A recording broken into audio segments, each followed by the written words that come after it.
राष्ट्रीय अध्यक्ष मंजीत नौटियाल जी, उनसे बात कर लेते हैं। मंजीत भाई, किस तरह से देखते हैं अमित शाह के? देखिए, देश के गृह मंत्री जी ने जिस प्रकार से ये टिप्पणी की है, वो अगर देश की सबसे बड़ी कुर्सी पर, गृह मंत्री कुर्सी पर बैठे हैं, ये तो भारतीय संविधान निर्माता परम पूजनीय बाबा साहब डॉक्टर अम्बेडकर की बदौलत है। और जिस प्रकार से उन्होंने ये कृत्य किया है, जिस प्रकार से बाबा साहब को अपमानित किया है, ये भारत देश ही नहीं, इसको विश्व भी इसका जो है ना अपमान समझ रहा है। और अब अंतर्राष्ट्रीय लेवल पर इसका बहुत बड़े पैमाने पर विरोध होने वाला है। इसलिए अगर गृह मंत्री जी ने अगर माफी नहीं मांगी तो बीजेपी के लोगों को घर घर में काले झंडे दिखाए जाएंगे और किसी गांव में इनको घुसने नहीं दिया जाएगा, क्योंकि ये किसी जाति धर्म की लड़ाई नहीं है। ये लड़ाई उन संविधान को बचाने की है। ये लड़ाई उस महापुरुष की है जिन्होंने सभी जाति धर्म पंथ के लोगों को एक सूत्र में पिरोकर देश को समता समानता का पैगाम दिया। और ये लड़ाई मजबूती से भीम आर्मी जय भीम संगठन लड़ रहा है। आदरणीय बहन जी ने इस आंदोलन की घोषणा की थी और हमारे भीम आर्मी जय भीम संगठन के पदाधिकारी इस आंदोलन को मजबूत कर रहे हैं। जिले में हमारे जिला प्रभारी प्रधान जी हैं, यहाँ बहुजन समाज पार्टी के सभी नेता पहुंचे और हमने आंदोलन को सफल बनाया। उसका कहना है अमित शाह का कि जो बयान दिया गया तोड़ मोड़ के पेश किया जा रहा है विपक्ष की तरफ से। तोड़ मोड़ कर क्या उन्होंने कहा है? उन्होंने ये बात कही कि अगर बाबा साहब डॉक्टर अम्बेडकर की जगह भगवानों का नाम लेते तो स्वर्ग में पहुंच जाते। हम ये उनसे कहना चाहते हैं कि देखिए, मैं फिर से कह रहा हूँ कि अगर बाबा साहब डॉक्टर अम्बेडकर, क्योंकि कुछ लोग कट्टरवाद इसको समझ रहे हैं और कुछ लोग ये समझ रहे हैं कि एक जाति विशेष की लड़ाई है।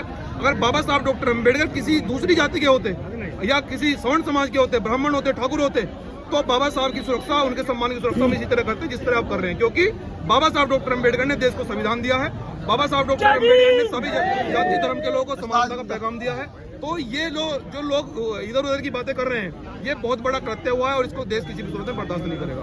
उनके बयान आगे पूरा बयान सुनने की बात कर रहे हैं कि बयान पूरा सुनेंगे तो समझ में आएगा कि मैं क्या कहना। नहीं, ये बात तो कही है ना गृह मंत्री जी ने कि अगर इतनी बार आप भगवान का नाम लेते स्वर्ग में जाता।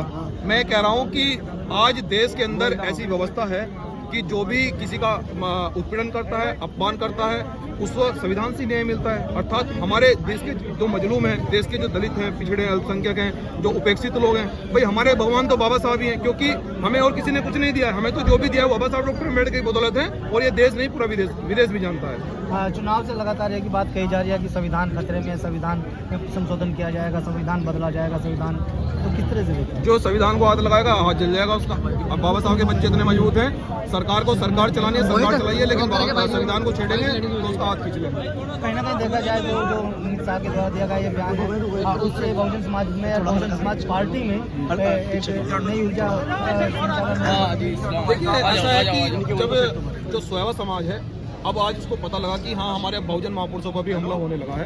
अब पूरे देश के अंदर आज बहुजन समाज सड़कों पर है। और इसका देखिए, और मैं एक बात और बताना चाहता हूँ कि ये केवल एक जाति विशेष की लड़ाई नहीं है। मैं आपसे फिर से कह रहा हूँ कि ये लड़ाई पूरे देश की है, देश को संविधान को बचाने की लड़ाई है। तो इसमें पूरा देश साथ आ रहा है और ये आंदोलन आगे भी मजबूत होगा। बहुत बहुत धन्यवाद भाई। एक बाइट हो रहा है, और भी लोग हैं, उनसे भी बात करेंगे।